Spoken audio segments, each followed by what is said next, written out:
정부까지 하면 26명이 되겠습니다. 그래서 이거에 대해서는 지금 적법 절차 원칙 위배 논란이 있고 수사의 공정성 논란이 있습니다. 중복되지 않는 범위에서 말씀을 드리면 우선 수사 공정성이 이제 문제인데, 이제 그 수사를 총 지휘하고 있는 것이 검찰총장도 아니고 윤석열 서울중앙지검장이 하고 있는 걸로 되어 있어요. 근데 이분이 바로 몇 년 전에 댓글 사건으로 국정원을 수사하려다가 수사를 못 받았다 해서 피해자 지위에 있는 사람입니다. 이 사람이 수사 지휘 안에 있다는 것이 우선 문제입니다. 예를 들면 지금 당장 미국의 지금 트럼프 대통령이 지금 가장 곤경에 처하고 있는 게 러시아 게이트거든요. 러시아가 트럼프 대선에 개입했느냐. 그래서 그 러시아 게이트를 수사하기 위해서 뮬러라는 사람이 특검으로 되어 있는데, 뮬러가 굉장히 아픈 곳을 지금 찌르고 있어요, 트럼프에 대해서. 근데 바로 뮬러 특검 밑에서 가장 아픈 데를 공격하고 있는 공격수가 바로 힐러리 클린턴을 위해서 SNS 활동을 굉장히 활발히 했고 트럼프를 공격했던 사람이에요. 그것이 이번에 드러나가지고, 뭐 CNN 같은 진보적인 언론은 잘 안 납니다만 폭스 뉴스 같은 데 보면은 이게 드러나가지고 뮬러가 아주 공격에 처했습니다. 이렇게 수사의 공정성이 문제가 된다 이렇게 해가지고. 그러니까 우리나라도 마찬가지죠.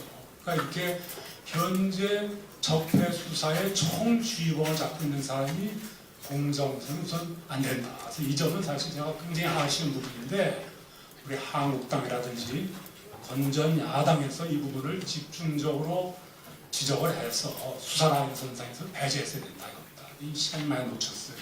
그런 점만 하나만 말씀드리고, 그 밖에 이제 국정원의 메인 서버를 열고 있다. 이것은 이제 제가 조금 더 다시 말씀드리겠습니다. 그래서 지금 우리나라가 참 내부 외환의 위기에 있다. 여러분들 잘 아시죠? 외적으로는 북한의 지금 핵 미사일이 지난번 화성 15호 거의 게임 체인저다. 그래서 레다렌을 이제 넣은 것이고, 과연 3개월 이내에 미국에서 선제 공격을 할 것이냐 말 것이냐, 이렇게까지 되어 있는 굉장히 엄중한 사태입니다. 일적으로. 그런데도 불구하고 사드라든지 삼불약속으로 말미암아 대한민국이 미국이라든지 주요 우방국들로부터 스키핑을 당하고 있는 거 아니냐, 이런 이제 아주 위기에 있고, 내적으로는 바로 오늘 주제가 되는 자유민주주의 법치주의 흔들리가 흔들리고 있다. 기반에. 그래서 내외환인데, 이러한 위기의 본질이 어디에 있느냐 저는 생각을 해봤는데, 뭐 많이 공감을 하시라고 생각합니다. 결국에는 이 대한민국을 지켜야 할, 이제 왜냐하면 제가 오늘 법치 파괴에 대한 대응 방안이기 때문에 이제 이걸 말씀드리고 겁니다. 근본적으로는 대한민국을 지켜야 할 자유민주주의 세력의 갈등과 분열에 있다. 저는 이렇게 보겠습니다. 우리가 사실 항상 우리가 세균을 안고 삽니다. 같은 음식을 먹어도 한 사람은 식중독에 걸리고 한 사람은 식중독에 안 걸리는 사람이 있지 않습니까? 같은 게 있어도 우리는 항상 세균을 안고 산다입니다. 항상 적대 세력이나 종북 세력이라는 게 있어요. 그러나 우리가 튼튼할 때가 다 이길 수가 있습니다. 근데 우리가 이번에 불행하게도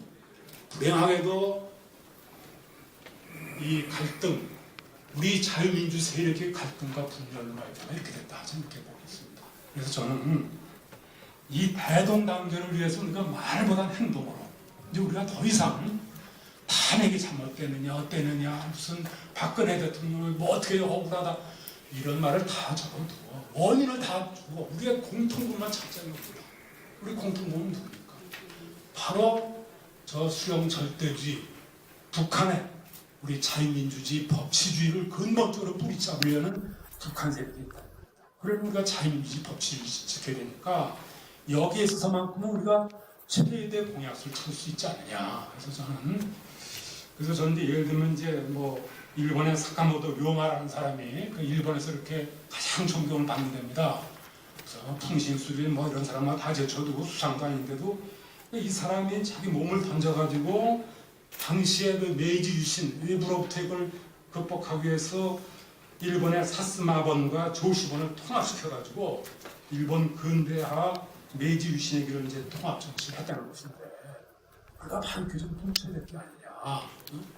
이 자유민주주의, 법치주의 이 울타리 안에서 오늘 바로 이 주제가 그거 아니겠습니까? 그래서 이 울타리에서 모든 것은 덮어두고 그래야지 우리가 결국에 누구도 구할 수 있는 거니까 이렇게 해야 된다. 저는 이렇게 보고 있습니다. 그래서 우리 자유민주 세력의 대동단결 통합이다. 저는 이렇게 보고 있고 뭐 그 밖에 이제 정치적인 대응이라든지 이런 것은 뭐 우리 심재철 부의장님이나 이렇게 존경하는 분들이 많이 계시니까 잘 하려고 보십니다. 다만 거기에 덧붙이는 것은 우리 시민사회와 지금 연대할 길을 찾자는 것이죠. 그래서 투쟁성 있게 해야 되겠고 다음엔 저는 이제 법조인의 한 사람이니까 사법적인 대응을 이렇게 말씀을 드리면은 투쟁력 있는 법률가들을 좀 발굴을 해가지고 이게 우리 대한민국의 절체절명의 위기 상황이 있습니다. 이걸 직시해가지고 건전이라든가 시민사회의 법치주의의 수호의지를 대변할 수 있는 민변을 능가할 수 있는 투쟁력 있는 법률가 단체를 발굴해서 지원해야 되겠다.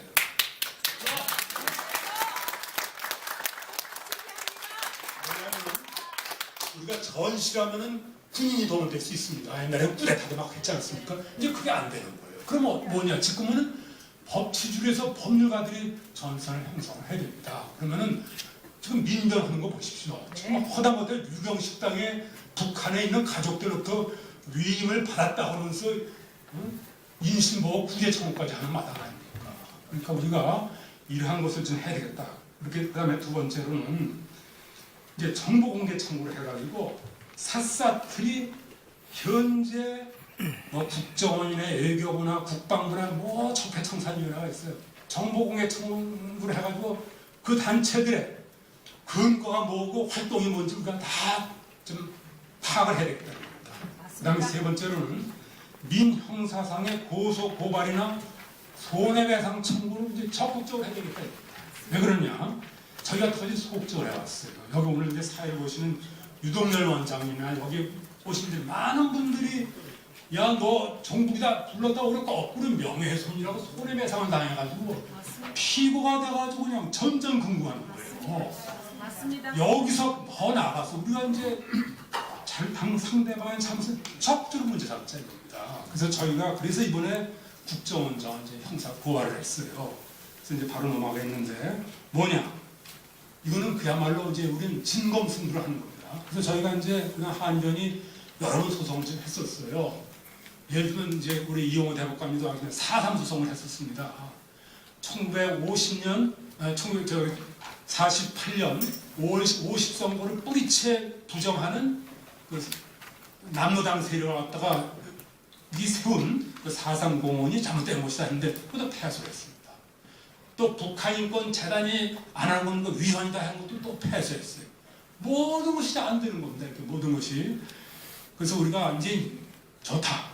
심사숙고해서 꼭 100% 되는 것만 우리 한번 선별을 해보자. 해서 고른 것이 이번에 한번 국정원장을 형사 고발하기로 한 것입니다. 왜 그러냐? 이걸 보겠습니다. 범죄 사실이 뭐냐면 2017년 6월경에 선 국정원장이 취임을 해가지고 적폐청산을 한다는 명목으로 6월 19일 날 민간인으로 구성된 국정원 개혁발전위원회를 출범시켰습니다. 그리고 그 밑에다가 또 검사라든지 국정원 직원들로 구성된 적폐청산 태스크포스를 구성했어요. 그래가지고 그 실무 TF가 메인 서버를 연 거예요. 그 사람들은 나름대로 딱 작전을 세웠어요. 방파제를 둔 거죠. 국정원 직원들은 메인 서버를 열어도 되니까 국정원 직원들이 메인 서버를 연 것이다. 왜냐하면 자기들이 거기서 선별을 해가지고 비밀 같은 거 다 가린 거를 갖다가 국정원 개혁발전위원회에다가 보고를 했으니까 괜찮다는 것입니다. 그러면서 또 국정원 개혁발전위원회는 뭐 보안각서도 받고 비밀 지급인가도 줬으니까 괜찮다. 이렇게 나오고 있습니다. 그러나 저는 이제 그렇게 보지 않습니다. 왜냐하면 이것은 국가정보원직원법 17조에 의해서 징역 10년 이하의 징역이고 공상비밀누설에서 2년 이하의 징역이 된다. 저는 이렇게 판단하고 이제 고발을 했는데 이제 우선 그 다음에 이제 18조를 보면은 지금 그러니까 왜 이 국정원 부분에 우리가 제가 가장 핵심을 기울이냐면 아까처럼 19건의 적폐 수사 중에서 13건입니다. 현재 진행되는 모든 적폐 청사의 총 본산이 지금 국정원이 되고 있어요. 그래서 이 불법성을 우리가 놓치지 말고 끝까지 우리가 추궁을 해야 되겠다 이런 생각이 듭니다. 보면은 이 사람들이 우선 국정원 개혁발전위원회 설립군과 저는 모호하다는 겁니다. 저희 국정원 사이트에 들어가 봤어요. 그 국정원 개혁발전위원회가 뭐에 의해서 근거됐다는 말이 전혀 없어요. 그러니까 우리는 이것을 우리 정책을 바로잡아야 되겠다 해서 이제 본 이어서 저희는 정보 공개 청구를 해가지고 이 도대체가 이 국가개혁발전위원회라는 게 어떤 근거에서 됐는가 우리가 좀 규명을 할 것이고, 그럼 실제로 이 사람들은 어떻게 활동을 해왔는가, 딱 이 사람들이 15개라는 걸 딱 뽑았어요. 그 중에서 보면 뭐 국정원 간부의 청와대 비선보고, 남북정상회담, 배합 유출, 세월호 참사, 최동호 검찰총장, 뭐 개인정보 유출 있어요. 그 사람들이 키워드 가지면은 아까처럼 말씀드린 그 30명으로 된 국정원 직원들이 메인섭을 열어서 그걸 보는 겁니다. 근데 그 누출된 것 중에 가장 중요한 것이 그 밀행성이 그냥 RCS라는 리모트 컨트롤 시스템이라 가지고 이탈리아에서 산 해킹 시스템인데 그걸 다 열어봤어요. 열어봤는데 그게 왜 잘못된 거냐? 국정원에서 뭐든지 중요한 정보를 찾으려면 해킹을 해야 된다. 이겁니다. 합법적으로 해킹해야 되는데 그러니까 해킹하는 방법이라든지 날짜라든지 숫자라든지 이게 소상하게 국정원 개혁 실무팀에서 보고를 해가지고 개혁발전위원회에서 그걸 보도자료 형태로 언론에 공개했습니다. 이런 허공사직도 할 일이 없어요. 이탈리아에서 RCS를 1900 몇 년도에 몇 대 사고 거기에 동원된 사람이 몇 명이고 그게 가격이 얼마고 이걸 소상하게 자기는 자랑하는 것처럼 보도자료가 있어요. 이게 세계 만방에 더 보고가 됩니다. 이것 때문에 이거 비밀을 은폐하려고 빨간 마티즈 사건이라고 해서 발생했습니다. 국정원 직원이 자살을 했습니다. 이럴 수가 있느냐. 이런 걸 이번에 국정원 개혁발전위원회에서 그대로 보도해서 이거 그대로 증거가 되는 거예요. 이거는 저희는 뭐 손 하나 안 댔습니다. 자기네들이 그대로 자충수를 두고 있는 겁니다. 그래서 저는 이건 뭐 그대로 니네가 증거다. 누가 되더라도 국가 1급기입니다. 이건 증거다. 이런 얘기입니다.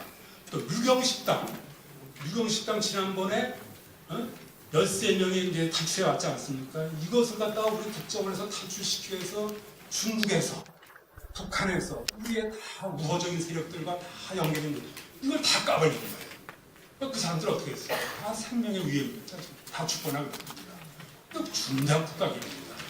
이런 것을 선 국정원장이 자기가 국정원 개혁발전위를 딱 구성으로 실무태도 딱 구성을 해가지고 야 메인서부터 열어가지고 보고해서 일반인들과 공개를 한 겁니다. 이게 국가 기밀 누설이 아니면 뭐가 되겠느냐. 그래서 저는 이걸 이제 고발을 했고, 그러니까 이 사람들은 그렇게 얘기를 해요. 아니다.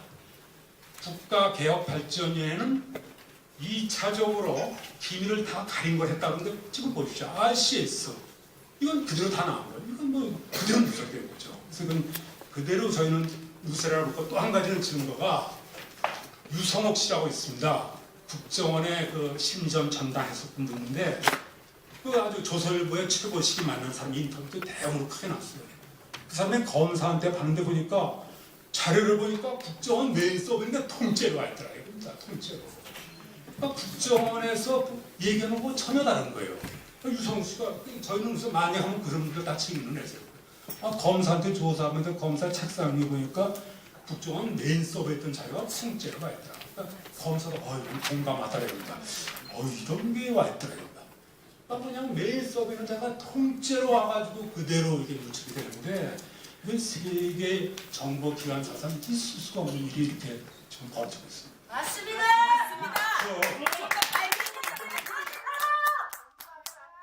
이거는 전혀 도저히 못 갈 수가 없다. 저희가 비록 우리가 인권 통일 변호사가 인권과 통일에서 어디까지나 인권 통일인데 야 이거 남을 갖다가 징역 10년이야 징역 고발을 해. 저는 상당히 망설였어요. 그러나 아까 적절히 발제 토론도 해주셨습니다만 인권 나라가 있어야 인권 아니겠습니까? 저는 이게 정말 아주 절실합니다. 문재인을 체포해야 됩니다. 이게 나라가 죽습니다. 우리가 죽습니다. 자기라봐! 임종석 문재인 체포해야 됩니다. 저 발표하니까 그리고 지방방송은 꺼주시오. 중앙방송할 적에 지방방송은 꺼주시오. 네. 그다음에 그리고 그렇게 해가지고 저 비밀연구 얼마나 중요하냐. 리크 게이트라고 있어요. 가장 가까운 데로 미국에서 잘 아실 거예요.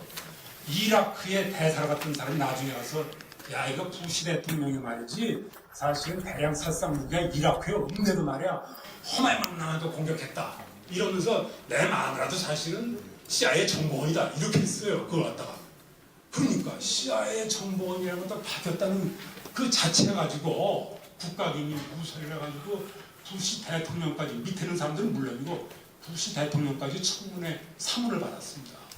그만큼 이 국가기밀은 얼마나 중차돼야 되는 것인데 하물며 우리나라에서 이와 같이 모든 정보를 갖다가 해킹을 어떻게 탈출시켰다 이걸 그대로 판도라 상자를 다 열면 외국에서 아까 뭐 패싱 하는데 이미 우리는 패싱이 다 됐습니다.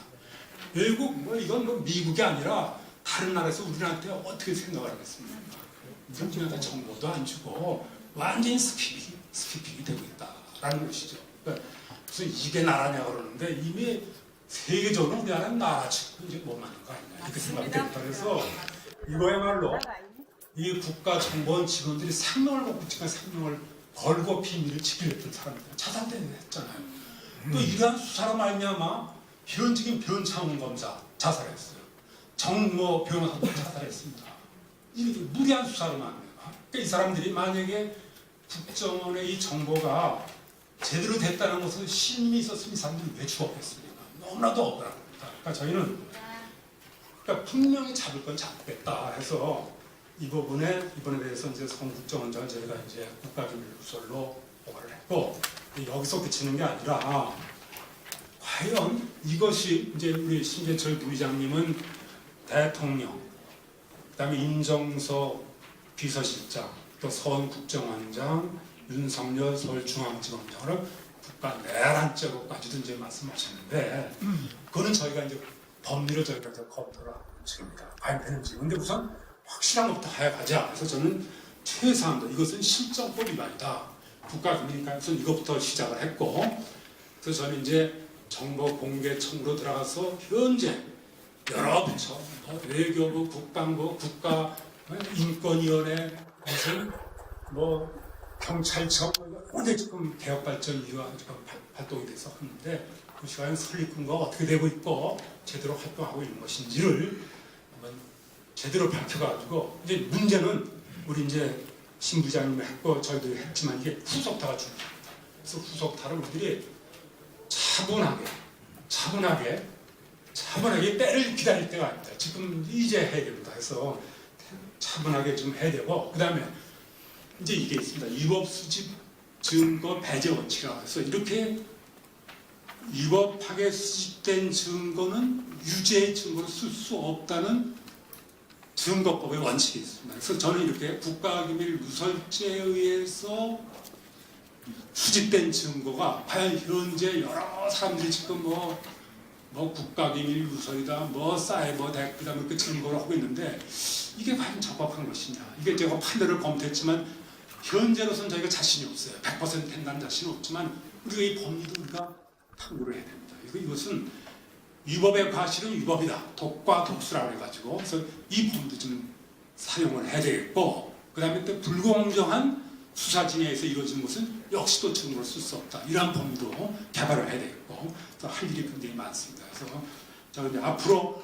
할 일이 많지만 실행 가능한 것부터 여러분들의 지지를 받아서 이제 할 계획이라는 걸 말씀을 드리고 시간 관계상 이 정도로 마치도록 하겠습니다.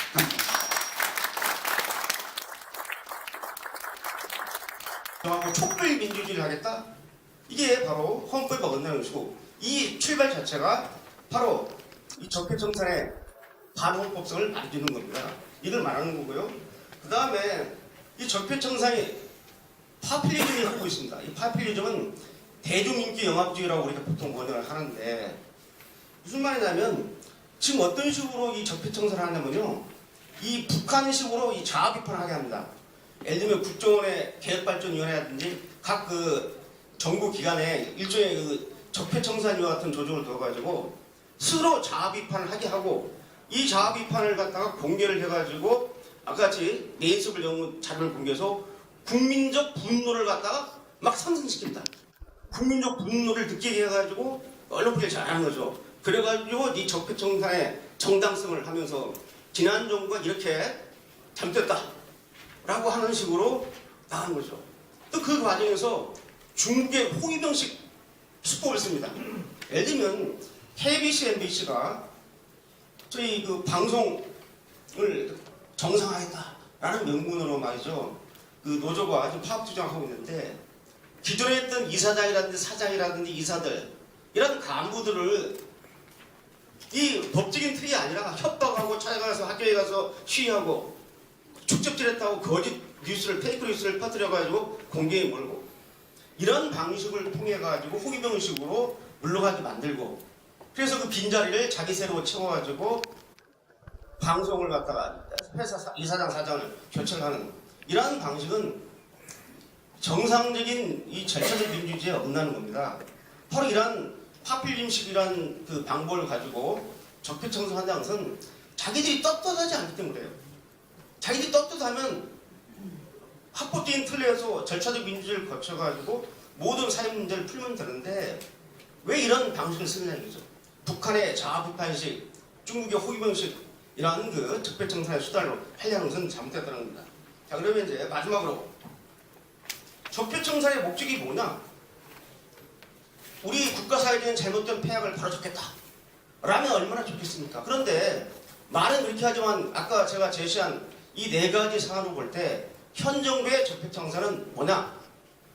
바로 우리 지난 정권의 문제점을 파헤쳐가지고 이걸 치부소봉대로 해가지고 국민적 분노를 연출시켜가지고 국민을 분노에 막혀가지고 이 대한민국의 중추 세력인 보수의 정치적 기반을 완전히 괴멸시키자 이죠.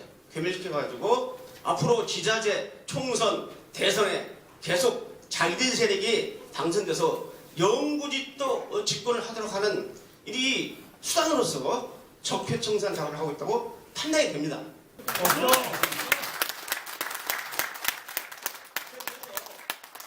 그래서 자 이런 식의 적폐청산하면 잘못된 거다. 그래서 저희가 이제 대응을 해야 됩니다. 어떻게 대응하느냐?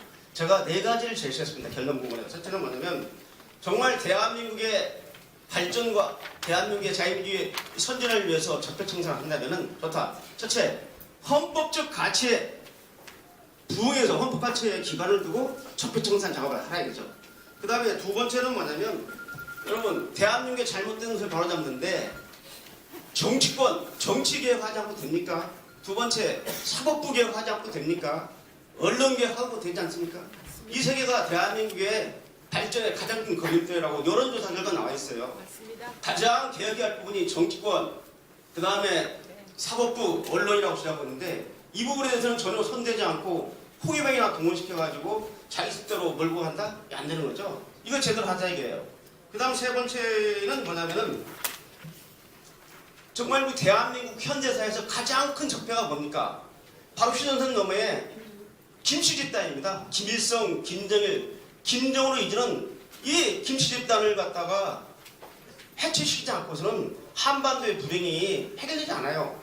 북한에 있는 많은 동포들 이 김씨 집단에 휘둘려가지고 기본적인 인권마저 보장받지 못하는 이 북한 동포를 해방시켜가지고 이 김씨 집단을 해체하는 이 문제가 대한민국의 가장 큰 적폐입니다. 또 이를 갖다 추종하는 국내에 있는 종북 세력, 이 종북 세력 척결을 않고서는 대한민국의 때묻은 이 원천적인 적폐가 해소됩니다. 이거 하자 이겁니다.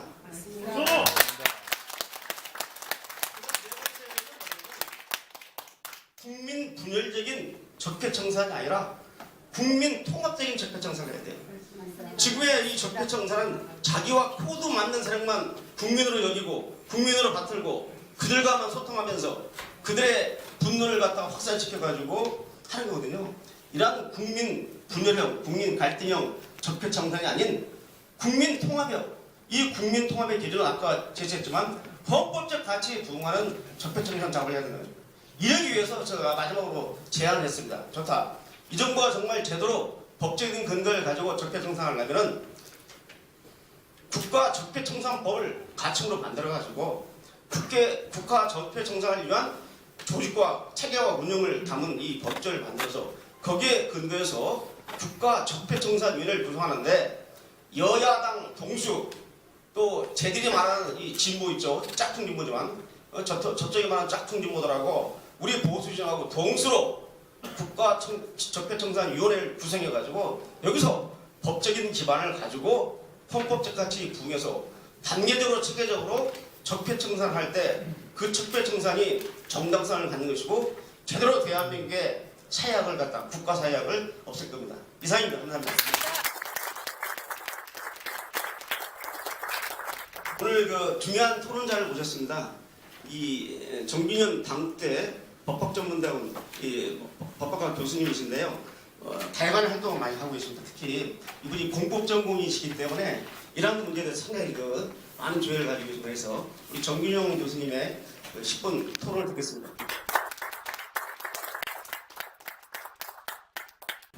예, 방송을 받은 당국대 정균영입니다. 일전에 사실은 저도 그 유경 사건 관련해서 윤배 쪽에 좀 이렇게 좀 토론을 했었지만요. 오늘은 또 이 상당히 분위기가 많이 공유가 되어 있습니다. 저는 어쨌든 이 토론에 임하는 자세는 기본적으로 참 우리 아이들한테는 그래도 자랑스러운 미래를 남겨줘야 되는 게 아니냐.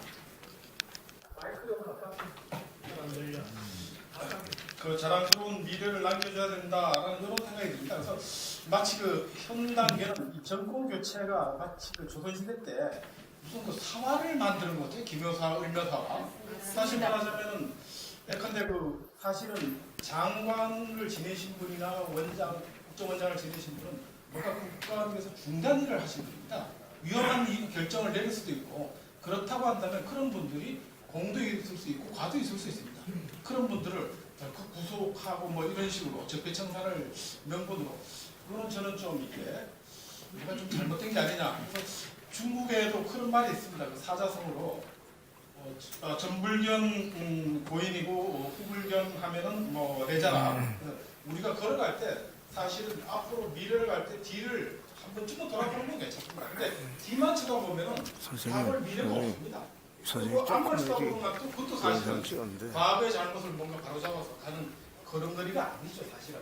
그래서 전후를 좀 균형 있게 살펴봐야 되는데 지금은 뭔가 좀 그게 잘못된 게 아니냐. 그래서 저는 아까 우리 위원장님도 말씀했지만은 사실은 지금 우리가 가장 큰 문제가 앞부분에서도 얘기됐지만은 국민의 여론은 사실은 태극기도 여론이고 촛불도 여론입니다.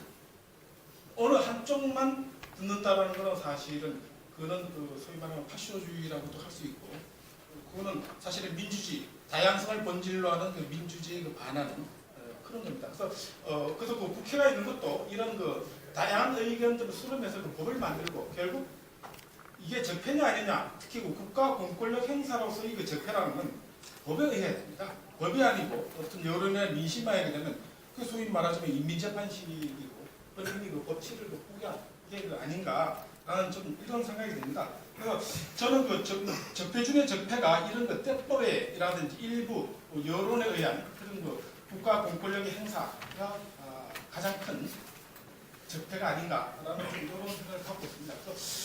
그래서 제가 그때 원전 중단, 원전 건설 그 중단이 있었을 때 법적 근거가 이런 그 민간 시장에 국가가 개입할 수 있는 법적 근거가 뭔가 찾아봤는데 사실은 없었습니다.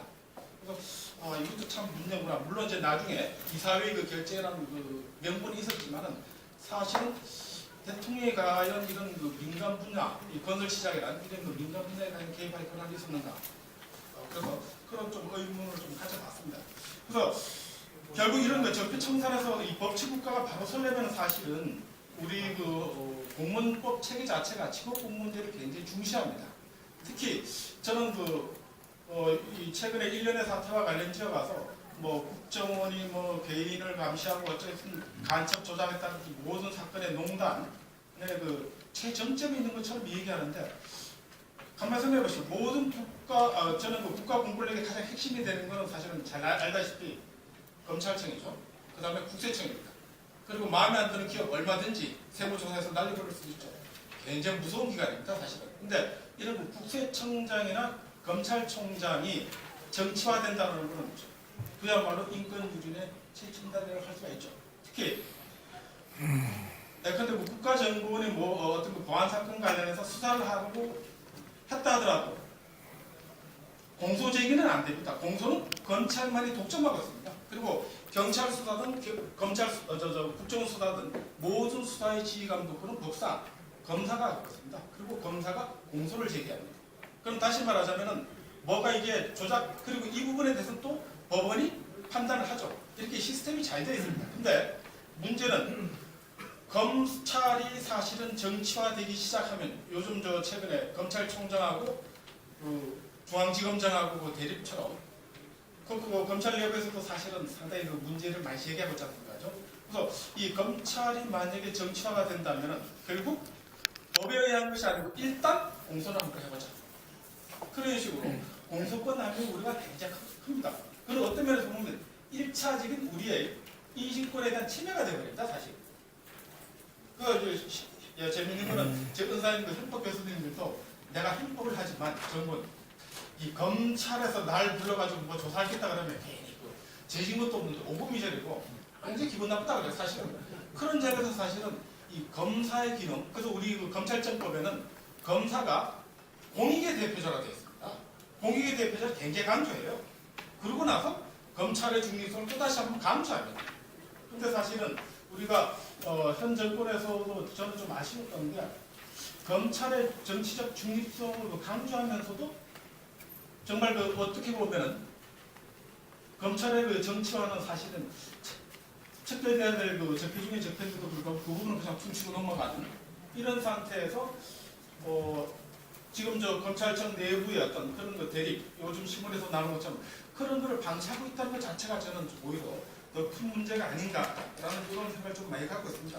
그리고 지금 세상 자체는 사실은 오프라인 우리가 물리적으로 내가 누가 때렸다 이게 중요한 게 아닙니다. 사실은 인터넷을 통해 가지고 여기 지금 아마 그 자제분들 중에는 누군가가 컴퓨터를 켜다가 악성 코드에 감염돼 가지고 내 자료 다 날아갔다라는 하고 랜섬웨어에 감염됐다 이런 자제분도 있을 겁니다. 그게 전부 다 북한에 의한 것이 가능성이 굉장히 큽니다. 그러면 그리고 이 국내에 들어와 있는 여러 가지 그 한국 원전에 있는 뭐 납품업자나 이런 사람들이 공작이 돼가지고 섭외된다면 언제 우리가 전기가 셧다운되고 우리 은행 계좌가 마비될지 알 수가 없습니다. 다시 말하자면 이 안보라는 거는 사실은 국내 국외 정보의 경계가 없습니다. 그러니까 종합예술입니다. 종합적으로 판단해야 됩니다. 어떻게 이게 뭐 저 대외 정보원하고 국내 정보 이렇게 나눈다? 그래서 제가 최근에 원에 있는 젊은 친구들을 좀 봤습니다. 당신들도 힘 좀 내야 되는 거 아니냐? 그래서 국가 안전보장을 책임지는 건데 이 친구들 말, 교수님 알다시피 국가정보원이 이제는 대외정보원, 줄여서 대정원입니다. 대정원. 파크랜드입니다.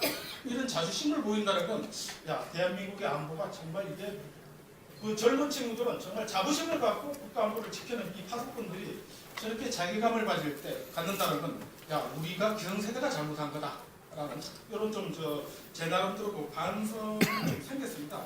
그래서 저도 그 개인적으로는 어쨌든, 이 개혁을 위한 그 TF팀 그리고 이 TF팀 자체는 사실은 비밀 취급 인가에 대한 그런 부여가 그런 면에서는 제가 볼 때는 이 정말 뭐 국가기밀을 공개하는 이 비밀정보 누설로서 국가정보원장이 너무 정치적으로 정치화된 게 아니냐라는 그런 좀 생각이 듭니다. 그래서 저도 개인적으로 보면 지금은 사실은 핵 안보도 중요하지만 이 정보 안보가 굉장히 중요합니다.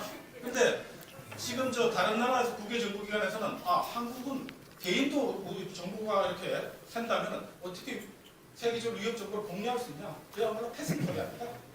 그래서 그런 문제가 있어가지고 저는 그 궁극적으로 어쨌든 간에 저는 이 국정원장이라든지 검찰총장, 국세청장 이런 분들을 이제는 대통령 임명제로 갖게 되는 뭔가 국민의 대표기관은 국회에 대해서 책임을 지는 이런 그 시스템으로 가장 핵심이 되는 3기 그 권력기관을 좀 그런 식으로 법 제안을 좀 변경시키는 작업이 필요한 게 아닌가. 국민에 대해서 책임을 지도록 이런 시스템으로 그렇게 바꿨으면 좋겠다는 좀 말씀으로 기준을 마치고자 합니다. 문재인 정부가 법을 위반하고 있는가 이 부분에 대해서 정확하게 알고 있어야 되는 거죠. 근데 모든 그 이유는 모든 행정작용, 대통령의 행위 그리고 행정부의 행위 이것들은 법에 근거해야 됩니다. 법에 근거 없이는 어떤 행동을 할 수가 없습니다. 그래서 법이 촘촘하게 다 얽혀져 있는 것이고요. 법이 헌법부터 법률, 그 밑에 규칙, 명령 이렇게까지 체계를 갖추고 있는 이유가 이 체계에 근거가 하지 않으면 어떤 행위도 할 수 없다는 겁니다. 그런데 문재인 정부가 지금 하는 적폐청산이 과연 근거가 있느냐? 근거가 없다는 것이죠. 근거가 없기 때문에 바로 그것이 법치주의 위반이고 법치주의를 깨고 있기 때문에 법치주의를 지켜야 돼. 즉 헌법상 헌법을 지켜야 될 수의무를 가지고 있는 대통령이 바로 법을 지키지 않기 때문에 대통령의 내란죄까지 이야기를 하고 있는 것이죠. 물론 그것이 실제적으로 내란입니다. 내란입니다. 내란. 크게 박수 한번 쳐주십시오. 물론 내란죄라고 하는 것은 별도의 형법상 그 구성요건이 있기 때문에 그 해당되는 지역은 별도의 문제이긴 합니다. 그래도 적어도 대한민국 헌법의 가장 핵심적 가치인 법치주의를 훼손했다면 그 부분은 내란죄까지 문제될 수 있다라는 차원에서 적절하게 우리 부의장님께서 문제를 제기하신 겁니다. 이 부분에 대해서 반드시 먼저 선행되는 이해가 있어야 될 것이라고 보입니다. 그리고 그다음 이제 구체적으로 오늘 발제를 하신 두 분 발제자님에 대한 발제 내용에 대해서 제가 토론을 하겠는데요. 일단 저는 제가 변호사이다 보니 우리 김태훈 변호사님의 그 발제에 대해서 좀 많이 토론을 해보겠습니다. 일단 우리 현재 적폐청산위원회라고 하는 것이 국가정보원에만 문제되는 것은 아닙니다. 실제로 각 부처에 근거 없는 적폐청산위원회를 다 설치해서 실제적으로 광범위하게 조사가 이루어지고 있습니다. 물론 그 중에서 오늘 적절하게 발제하셨지만 가장 문제가 되는 곳은 국가정보원입니다. 특히 정보기관을 상대로 오늘 적절히 다 발표를 하셨죠. 국가정보원의 메인 서버를 민간인이 펼쳐가지고 문제를 제기하는 것, 그리고 그 범위도 가장 넓습니다.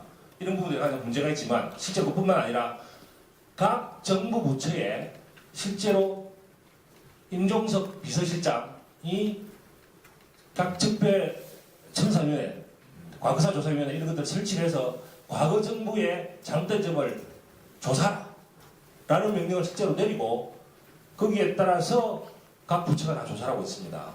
그런데 이런 부분들은 사실은 역시 또 우리 신대슬 부장님께서 얘기했었던 실제로 수사에 해당되는 것이다. 실제로 수사에 해당되는데 왜 수사기까지 하지 않고 일반 부처가 하고 있는 것이냐. 그런 차원에서 보면 이거 역시 당연히 법치주의나 적법일자를 위반하고 있는 것이다. 그런 차원에서 문제가 된다. 이 부분 이해하셔야 되고요. 그래서 그렇지만 어쨌든 이 많은 잘못된 것들 중에 국가정보원 가장 중요합니다. 이 부분에 대해서 구체적으로 어떤 부분이 잘못됐는가에 대해서 특히 국가기밀 누설죄에 주목을 해서 이 부분은 아까 얘기했던 실제로 처벌 규정에 구성조건에 해당되는 것까지 구체적으로 좀 약간 법적인 얘기 죄송한데 구체적으로 다뤘기 때문에 훌륭하게 다루셨는데 특히 망명한 유경식당 종업원 관련 비밀 그리고 RCS 관련 비밀이라고 해서 이 부분을 구체적으로 적시해서 이 부분까지 본 것은 문제가 있다라고 하는 것은 정말 이대로 고발돼서 제대로만 조사되어진다면 충분히 이 유죄로 될 가능성이 있지 않은가라는 차원에서 적절한 오늘 고발을 하신 걸로 보여지고요. 다만 아쉬웠던 점은 국정원 TF 설립 근거의 법적 근거 실제로 설립 근거들이 대통령령에 의하든지 혹은 각 부령에 의해서 장관 소속으로 위원회를 정하든지 이런 것들이 있는데 이 부분들에 대한 잘못된 점 실제로 법에 근거가 없고 법에 근거가 없기 때문에 원천적으로 잘못됐다라는 부분들에 대해서 좀 적시가 없었던 부분들은 좀 문제가 될 것 같고요. 그리고 아까 임종석 비서실장에 대해서 이야기를 했는데 임종석 비서실장은 사실 비서실이기 때문에 정부 조직법상 14대 대통령 비서실을 설치하기만 하게 돼 있고 대통령 비서실은 대통령을 보좌하기만 돼 있습니다. 대통령이상 대통령을 보좌하기만 돼 있고 대통령 비서실장이 직접 행정각부를 관할할 수는 없게 돼 있습니다.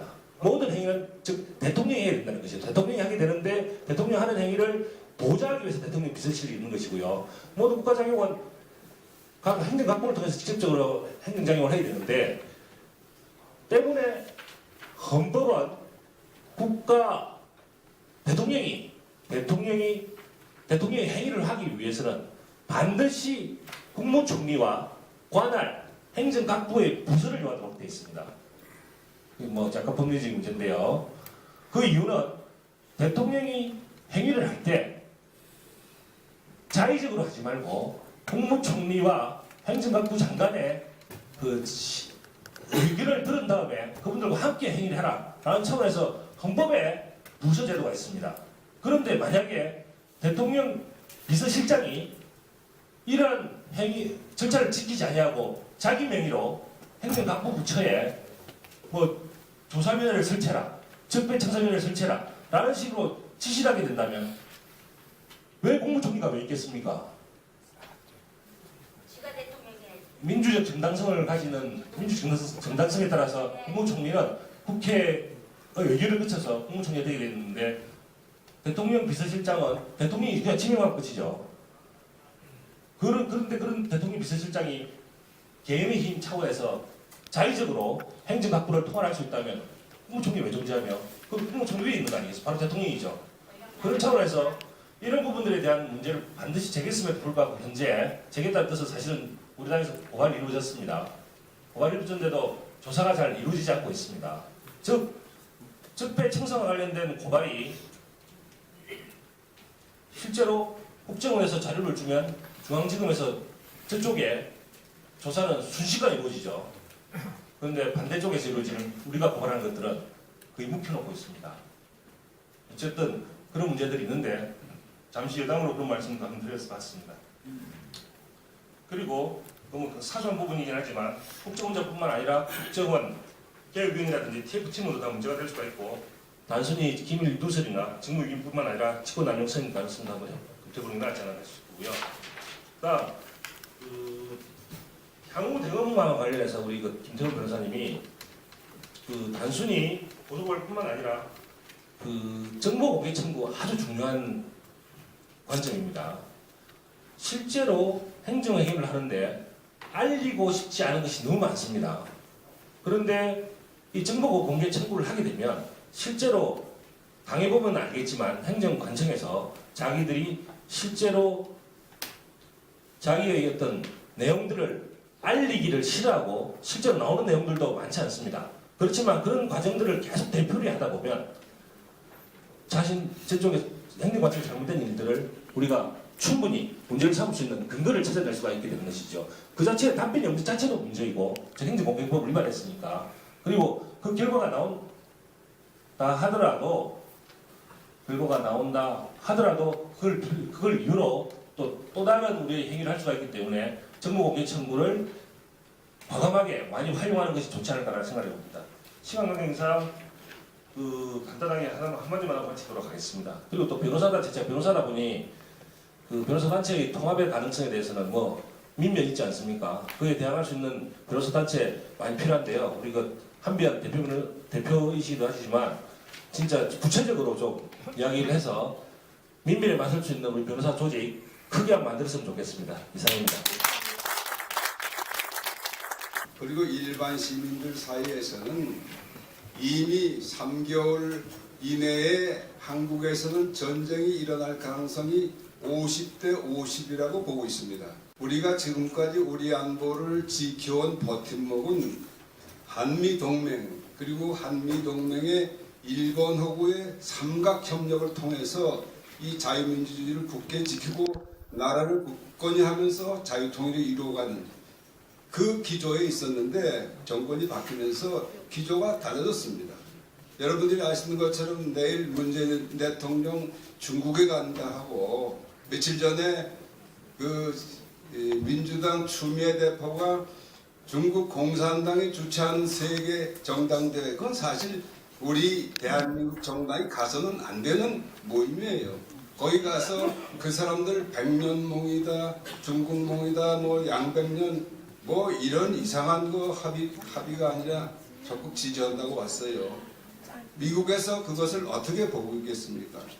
또 최근에 우리 외교부 장관이 또 국회하고 이렇게 이상하게 짜가지고 산불 정책이라고 그래가지고 중국에 대해서 사드는 더 배치 안 하겠다.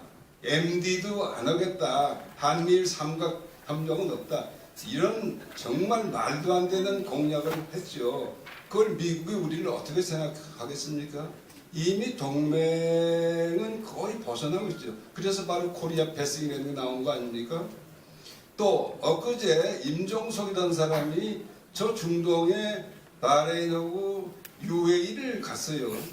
거기서 무슨 대통령을 만나고 그리고 우리 국군 장병들 PKO 부대 가서 격려를 하고 아까 저 우리 이경환 변호사님 누가 말씀하셨는데 청와대 비서실장 그런 건 법적으로 못하게 되어 있습니다. 맞습니다. 어떻게 외교장관도 아니고 비서가 가서 대통령을 만나고 우리 국군 장병을 이루고 말이 됩니까? 이것이야말로 법치를 완전히 허무는 것이죠. 맞습니다. 그거 바로 국정농단이고 탄핵감입니다.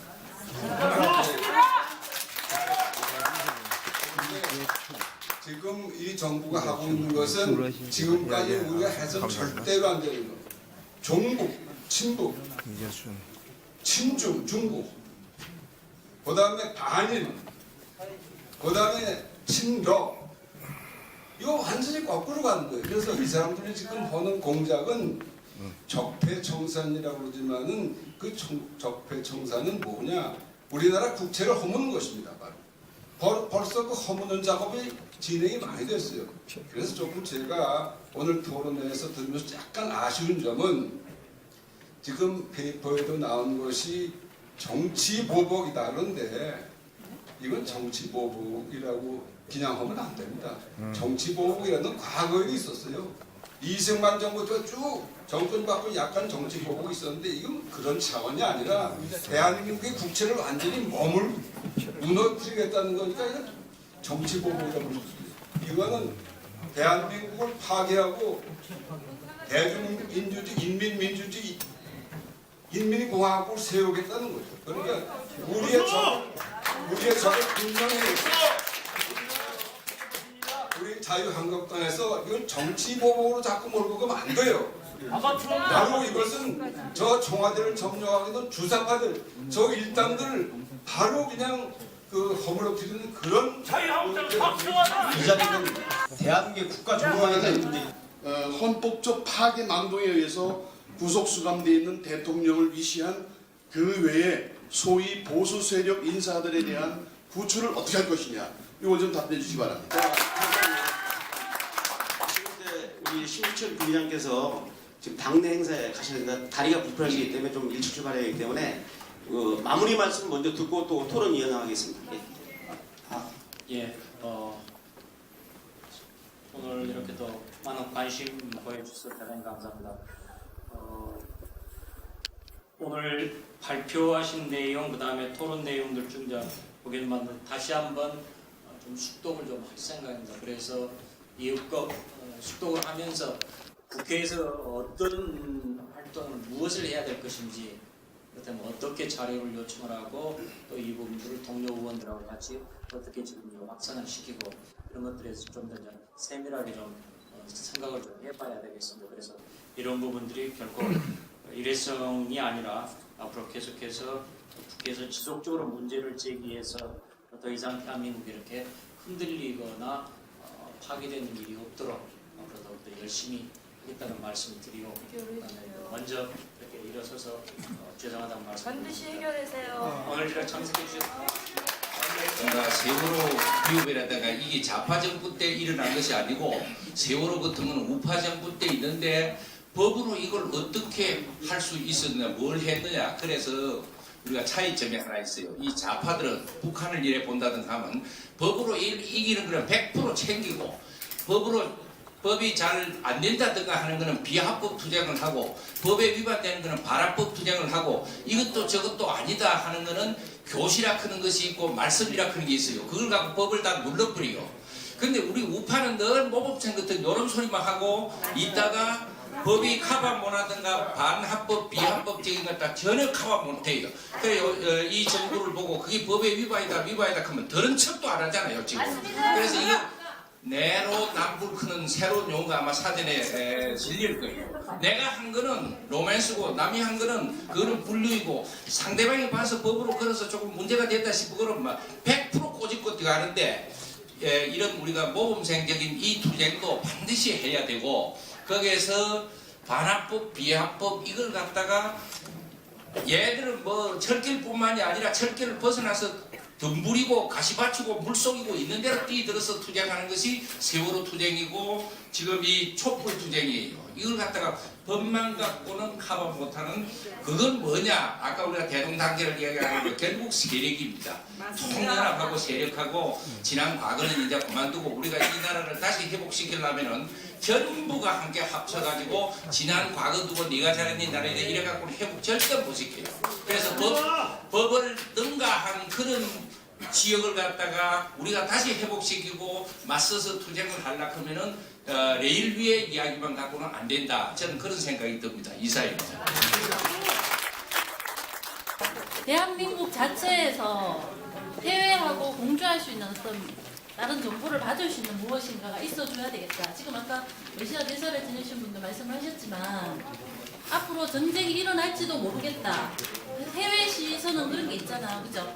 그러면 그 시선을 생각을 해서 자유한국당이 지금 저희 쪽에서는 제일 큰 야당이고 주체로 하고 있으니까 그쪽 중심으로라도 세계의 정보가 지금 들어와야 된다고 생각을 하고 있습니다. 문재인 정부는 그걸 하지 않고 있어요. 예, 알겠습니다. 지금 법치 파괴, 물론 저것도 안 되지만 국민들에게 진실을 알리지 않고 국민들을 현혹시키고 사기와 기만술로 세상을 뒤바꾸려고 하는 이 사악한 부분을 고쳐야 예, 알겠습니다. 국민들이 안전해질 거라고 생각합니다. 예, 감사합니다. 전군 공동지 초대회장 이두호입니다. 정치 파괴를 주제로 하셨는데 자유민주주의와 법치 파괴다. 자유민주주의 파괴가 더 중요합니다. 그래서 범위를 확대해서 검토해주고 죄는 내란죄뿐만 아니라 헌법 84조에 한 매우 애환죄다. 이건 대통령 탄핵의 모험 사례가 된다 지금 현재 상태에서. 그래서 다른 말로 하면 공산화 행위에 대한 매우 애환죄 탄핵을 검토해서 건의합니다. 예, 감사합니다. 파라 건의는 저희 구국동지에서 전국적으로 집회를 할 그런 그 구상을 하고 있습니다. 이때 심재철 부의장께서 용단을 저희는 우선 용단을 쌍수들어 환영하면서 나오셔가지고 국민들한테 호소를 하고 포효를 하시기를 거래합니다. 여러 어르신들의 참 그 말씀을 듣고 다시 한번 우리 적폐 청산이 야기시키고 있는 안보 상황에 대한 그런 문제점을 절실하게 느꼈습니다. 제가 발표한 부분에 대해서는 우리 김범수 대표님하고 또 우리 대사님께서 간단하게 이제 언급을 해주셨습니다. 지금 현재 그 적폐 청산이 한미 동맹 청산으로 가서는 절대 안 된다는 것, 그건 우리가 누구라도 공감을 해야 하고요. 이 지금 그 한반도를 둘러싸고 있는 참 엄중한 안보 상황의 그 위기의 단추를 누가 제공했는가?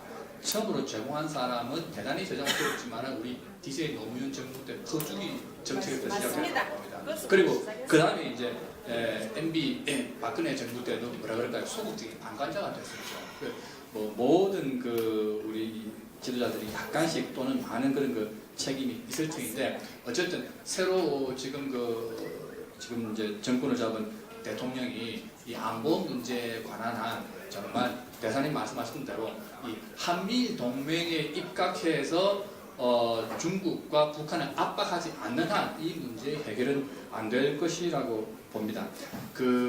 지금 미국의 시카고 대학의 유명한 존 미어 샤이머, 우리나라에도 많이 언급이 되고 또 현재 미국에서 가장 영향력이 있는 세계적인 국제 정치학자입니다. 이분이 2년 전에 이 북핵위기가 지금처럼 본격화되기 전에 와서 딱 한 말씀을 했습니다.